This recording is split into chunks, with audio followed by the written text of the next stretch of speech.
Okay. Good morning, everyone. For the second clip, we gonna learn chapter 4 emotions and moods. Continue. So we talk about the first PowerPoint already. And next, emotions are reactions to a person or an event. You show your emotions when you're happy about something, angry at someone, afraid of something. Most are usually directed at people or an event. Emotions can turn into moods when you lose focus on the event or object that started the feeling. Emotion and moods are closely connected and can influence each other. Okay. The basic emotions. How many emotions are there? Six. Universal emotion: anger, fear, sadness, happiness, disgust, and surprise.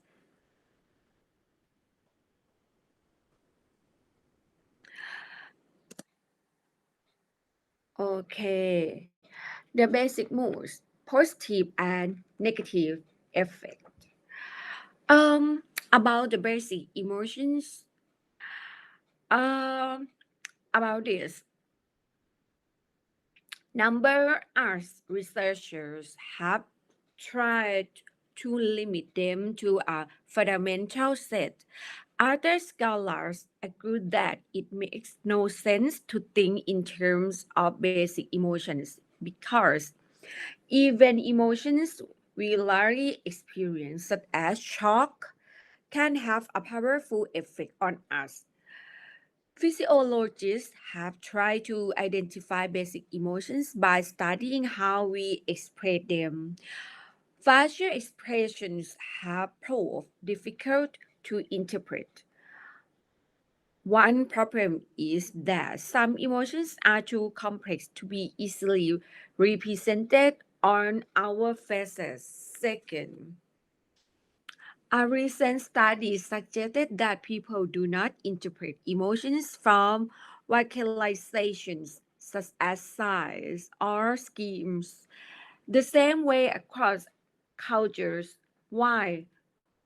Vocalization um, convey meaning in all cultures. The specific emotion people perceive vary. For example, Himba participants from northwestern Namibia did not agree with Western participants that crying meant sadness or a groan meant anger. Lastly, culture have norms that govern emotional expression. So the way we experience an emotion isn't always the same as the way we show it. For example, mm, people in the Middle East and the United States recognize a smile as indicating happiness, but in the Middle East, a smile is also often interpreted as a sign of sexual attraction. So, women have learned not to smile at men. In collective with countries, people are more likely to believe another's emotional display have something to do with the relationship between them, while people in individual culture don't think others' emotional expressions are directed at them. It's unlikely physiologists or philosophers will ever completely agree on a set of basic emotions, or even on whether there is such a thing. Still, many researchers agree on six universal emotions: anger, fear, sadness, happiness, disgust, and surprise. We sometimes mistake happiness for surprise, but rarely do we confuse happiness and disgust. Okay, and the next one, positive effect. Good dimension consisting of positive emotions such as excitement, self assurance, and cheerfulness at the high end, boredom, sluggishness, and tiredness at the low end. Negative effect. Mood dimension consisting of nervousness, stress, and anxiety at the high end. Relaxation, tranquility, and purse at the low end.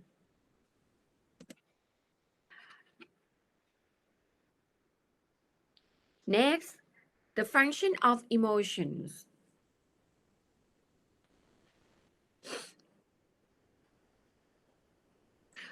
Okay, in some ways, emotions are a mystery. What function do they serve? As we discussed, organizational behaviorists has been finding that emotions can be critical to an effectively functioning workplace. For example, happy employees demonstrate higher performance and organizational citizen behavior. Fever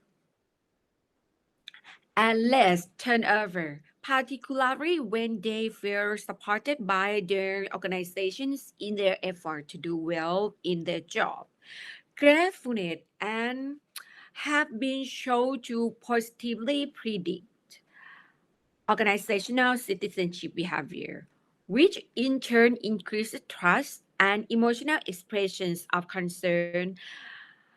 Let's discuss two critical areas: rationality and ethicality, in which emotions can enhance performance. Okay, do emotion makes us irrational? How often have we heard someone say, "Oh, you're just being emotional"? You might have been offended. Observation like this suggests that rationality and emotion are in conflict, and by exhibiting emotion, you are acting irrationally. The perceived association between the two is so strong that some researchers agree displaying emotions such as sadness to the point of crying is so toxic to a career that we should leave the room rather than around others to witness it. This perspective suggests the demonstration or even experience of emotions can make us seem weak, brittle, or irrational. However, this is wrong. Our emotions actually make our thinking more rational. Why? Because our emotions provide important information about how we understand the world around us, and they help guide our behaviors. For instance, individuals in a negative mood may be better able to discern trustful from accurate information than are people in happy mood. Considers Phineas Gage, a railroad worker in Vermont, one September day in 1948.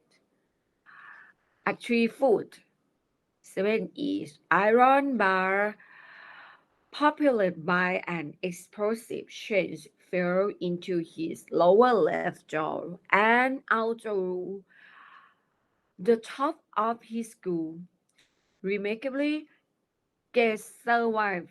his injury, are able to read and speak and perform well above average on cognitive ability tests. However, he completely lost his ability to experience emotion, which eventually took away his ability to reason. After the accident, he often behaved erratically and again his self-interest.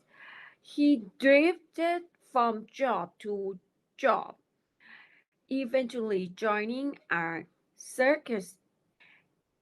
In mending on George's condition, one expert noted, reason may not be as pure as most of us think it is always is where emotions and feeling may not be integrated in the bastion and ration at all.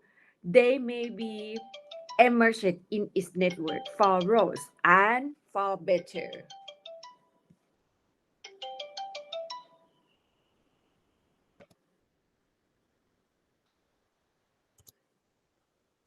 Okay, guys, so we continue next chapter.